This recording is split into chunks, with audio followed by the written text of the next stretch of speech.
All right, I'm on the phone with Maine Maritime Academy men's basketball coach David Munchnick. And Coach, 2 games remaining in the regular season tonight at UMaine, or home at UMaine against UMaine Farmington, and then Saturday on the road at Thomas College. And tonight's senior night, and thought it's a great time to give you a chance to talk about your seniors that who have been with you for a couple of years. You've got Zachary Radcliffe and Brian Goda. Yeah, both those guys have meant a lot to our program over the last 2 years since I've been here. I'm going to start with Brian first. He had a great debut with me last year, first game of my career here at Maine Maritime, and he grabs 15 rebounds and plays very well, and played 13 games for us last year. Had a career high of 15 points against Husson in December of last season, and towards the end of the season had a setback in practice, tore his ACL in early February, and obviously was making it back here for his senior year. Got to the point where he was able to play pickup with the guys right before the season started in early October, and about 4 or 5 days before our first practice, he retore the same ACL, unfortunately. So, he's endured a lot of physical setbacks. He's been an integral part of our coaching staff this year as a student assistant. He's been on the bench every game, at every practice, in addition to rehabbing, in addition to going to class, in addition to having a part-time job, 20 hours a week, that he's been working with the same company that he's interned with last summer, and where he's going to go work for after graduation. So certainly, he's done a lot in his 4 years here, both with Coach Murphy in his first 2 years, and myself in his last 2. And he's been a really he's a happy-go-lucky guy, Chris. All he wants to do is just be around basketball. He loves the guys love him, and he just wants to be around it. He loves the team atmosphere, and when he retore his ACL, the first thought that he had was, Coach, I can't play this year. How else can I help the team? And that's all he's tried to do, and he's been fantastic, and been an important part of our coaching staff this year. So, obviously we're certainly happy that he came back for his senior year in some capacity, and he's going to do great things after he graduates. Zach Radcliffe is a tough one for me to talk about, because he's I've said this to him many times. There are guys that I've loved coaching as much as Zach, but there'll never be anybody, and there certainly hasn't been up to this point in 11 years of coaching for me, that I've enjoyed coaching more than Zach. He's a small guy. You can see it by watching him play and what the roster lists him at. He's very generous with his height and weight and all that, but nobody has a bigger heart. Nobody plays harder. Nobody's gotten more out of his ability than Zach has over his 4-year career. And again, I'm speaking more specifically to the 2 years I got a chance to coach him, but this is a guy that, from a size perspective, is at a disadvantage almost every night, and he's one of the best defenders in our conference.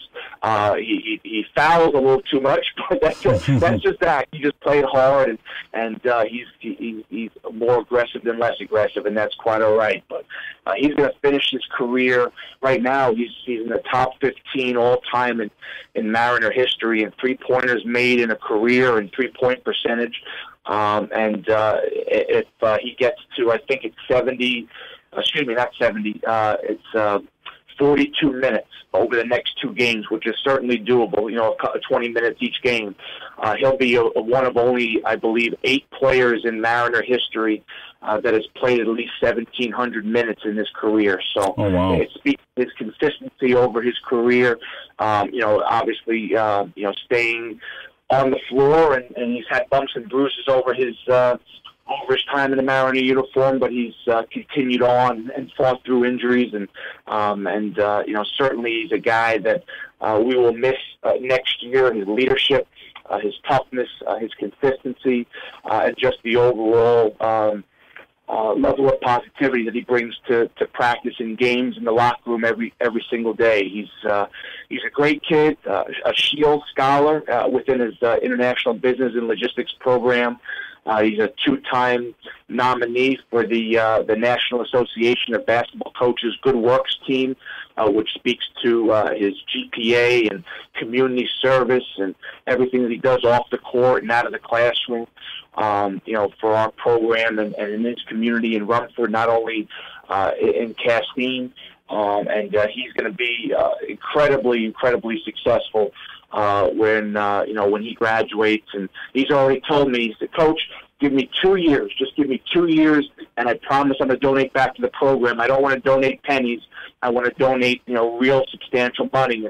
Just give me 2 years. Don't harass me. Just give me 2 years, and I'll get something to you." So, he's already thinking long term, and the contributions of both Zachary and Brian will be felt for many years to come, and certainly when we're winning many more games than we're losing, and we're competing for NAC titles and in the conversation for NCAA tournament appearances and all that, and that's coming sooner rather than later, Chris. Make no mistake about it. But certainly we're going to point to the contributions of Brian and Zach, both on and off the floor, as reasons why we're where we're going to be in a couple of years. What's the goal in the next two games? I mean, obviously to win, but you're trying to set the program, right, I guess, going now into the 2016-17 season. Sure, and one of the themes of the entire season has always been to make the most out of the senior years of Zach and Brian, and certainly that's in a shorter time span right now with the last two games. Obviously we're eliminated from NAC postseason play now with 2 games left. So really, it's tonight trying to send the seniors out of Smith Gym with their last win on their home floor, and then Saturday against Thomas, where Thomas is going to be fighting for a home playoff game. I mean, there's a half a game separating teams 3 through 6 in our conference, and Thomas is right in the middle of that. So, there's certainly motivation on their end to play, and we'd love to play the role of spoiler.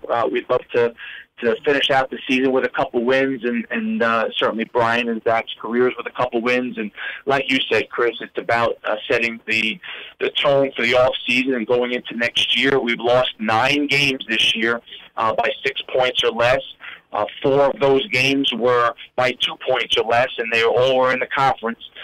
So I mean, we were talking about how close we were last year, that all these games were single digits, and now we're talking about all these games this year, especially in the conference, talking about 1 or 2 possessions.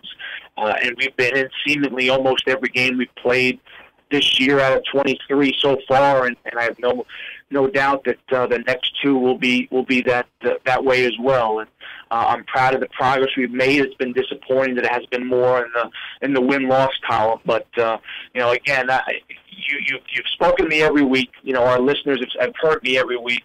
Outside of 1 or 2 radio shows where I'm a little bit down because we lost another close game or something else happened, or Groundhog Day or whatever it is. But I'm incredibly optimistic for our future.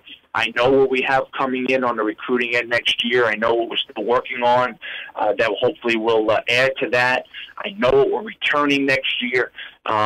Zach and Brian notwithstanding, I know we have a really good group of people first, and talent and student athletes and guys do things the right way and prepare the right way, and I have no doubt that they're going to work extremely hard in the off season to make next season what we hope this season would be.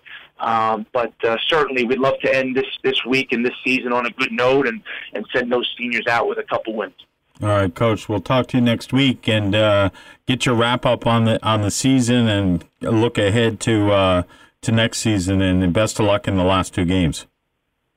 Thanks a lot, Chris. We'd love to have some community support tonight. The women play at 5:30, and we play at 7:30 in our last regular season games. Thanks, Coach.